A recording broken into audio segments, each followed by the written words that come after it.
హల్లెలూయా. Good morning. ప్రతిదినము దేవుని కృపావార్త కొరకు ఎదురు చూస్తున్న నా ప్రియమైన దేవుని బిడ్డలకి నా వందనాలు.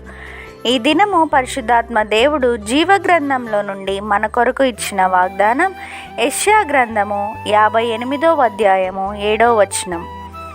నీ ఆహారము ఆకలి కొనిన వారికి పెట్టుటయు, నీ రక్త సంబంధికి ముఖము తప్పింపకుండుటయు, దిక్కుమాలిన బేదలను నీ ఇంట చేర్చుకొనుటయు, వస్త్రహీనుడు నీ కనపడినప్పుడు వానికి వస్త్రములిచ్చుటయు, ఇదియే కదా నాకిష్టమైన ఉపవాసము.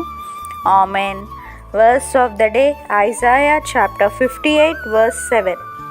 Is it not to share your bread with the hungry and bring the homeless poor into your house, when you see the naked to cover him and not to hide yourself from your own flesh? Amen. ప్రభు యొక్క కృపా సమాధానాలు మీకు మీ కుటుంబానికి ఎల్లప్పుడూ తోడైయుండునుగాక.